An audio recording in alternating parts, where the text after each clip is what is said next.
नमस्ते दोस्तों, आपका स्वागत है मेरे इस चैनल पर। तो दोस्तों बहुत जल्द आपको काउंसलिंग लिस्ट देखने को तैयार मिलेगी और साफ-साफ क्लैरिटी आपको देखने को मिलेगी कि कहाँ तक आपका चयन, किस गुणांक पर तक आपका चयन हो सकता है, नहीं हो सकता। उससे पहले दोस्तों आज की अपडेट देखते हैं और बागेश्वर जिले में किन अभ्यर्थियों को जाना चाहिए, नहीं जाना चाहिए, किस प्रकार से यहाँ काउंसलिंग हो सकती है, इस पर भी चर्चा करेंगे और कट ऑफ संबंधी चर्चा भी करेंगे। तो दोस्तों उससे पहले आपसे निवेदन है कि चैनल पहली बार आएंगे तो प्लीज़ चैनल को लाइक सब्सक्राइब अवश्य कर देना। तो पहले इस खबर को पढ़ लेते दोस्तों, उसके बाद अन्य चीज़ों पर बात करेंगे। बागेश्वर को मिलेंगे 118 प्राथमिक शिक्षक। पिछले साल की अंतिम तिमाही में एलटी के सहायक अध्यापकों की तैनाती हुई थी। इसी साल के पहले महीने में प्राथमिक शिक्षा के शिक्षकों के रिक्त पद भरने जा रहे हैं। इस महीने को 118 नए प्राथमिक शिक्षक मिलेंगे।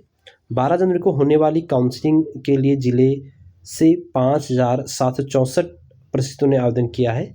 जिले में 542 प्राथमिक विद्यालय हैं। इनमें करीब 150 स्कूल एकल शिक्षकों के भरोसे चल रहे हैं। शिक्षकों के 161 पद वर्तमान में रिक्त हैं। 3 विकास खंडों के दूरस्थ क्षेत्रों के 11 स्कूल शिक्षक विहीन हैं या व्यवस्था के तहत संचालित किए जा रहे हैं। स्कूलों में शिक्षकों की कमी के कारण विद्यार्थियों की पढ़ाई पर असर पड़ रहा है। विद्यालयों की छात्र संख्या में भी हर साल गिरावट दर्ज हो रही है। हालांकि अब शिक्षा विभाग की ओर से रिक्त पदों को भरने की कवायद शुरू कर दी गई है। नए साल के पहले महीने में प्राथमिक विद्यालयों में शिक्षकों की कमी को दूर करने के लिए मुहिम चल रही है। सीओ विनय कुमार ने बताया कि काउंसलिंग के बाद भी इसी महीने शिक्षकों की तैनाती भी होने की पूरी उम्मीद है। नवनियुक्त शिक्षकों को शिक्षक विहीन या एकल शिक्षक वाले विद्यालयों में प्राथमिकता से तैनात किया जाएगा। तो दोस्तों ये खबर है बागेश्वर की और 12 जनवरी को यहाँ पर काउंसलिंग होने जा रही है दोस्तों। और इसी महीने लगभग एक हफ्ते के बाद आपको नियुक्ति पत्र भी शायद डिक्लेयर कर दिया जाएगा और आपको लगभग जनवरी 20 के आसपास के बाद आप अपने स्कूल को शायद ज्वाइन कर पाएंगे, जहां तक पूरी संभावना दिख रही है। तो दोस्तों ये है कि एक ही साथ काउंसलिंग होने से किन अभ्यर्थियों को फायदा है, किन अभ्यर्थियों को नुकसान है। देखो, जिनका गुणांक कम है यानी कि जो 65, 67, 69, जनरल में बोले तो 72, 73 में जो हैं उनको एक साथ सभी जिलों में एक दिन होने पर क्या है दोस्तों फ़ायदा है। किस प्रकार से, मैंने आपको टोटल डाटा बताया था कि जो कट ऑफ बन रही है जनरल की वो 76 के अप्रॉक्स बन रही है अगर काउंसलिंग स्टेट लेवल पर होती तो 75 से 76 और नीचे और आ जाएगी 74 के आसपास आएगी, क्योंकि अगर कुछ फर्जी लोग अगर बीच से हटते हैं तो 74 तक आएगी। अब 74 का तो दोस्तों अगर स्टेट लेवल पर काउंसलिंग होती है, स्टेट लेवल से मेरिट बनती तो 74 का हो जाता। लेकिन अब क्या होगा कि एक साथ काउंसलिंग होने वालों से कभी कभी ऐसा हो, कहीं किसी ज़िले में ऐसा होगी 72 जनरल में, 73 भी जनरल में कहीं कहीं पर हो सकता है। इसकी पूरी संभावना है। 71 भी जनरल वाला से दिख सकता है कहीं कहीं किसी ज़िले में। तो क्योंकि हो सकता है कि एक ज़्यादा जो मेरिट वाले किसी एक ज़िले में चले जाएं और कम वाले एक ज़िले में जाए तो यहाँ कट ऑफ सीधी सी बात है कम रहेगी।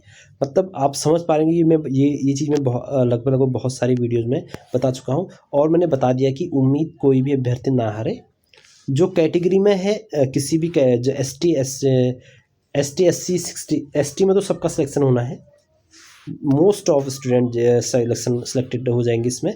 और SC वाले 65 प्लस में है या 65 के आसपास हैं वो लोग सिलेक्शन की ओर अपने आप को देखें।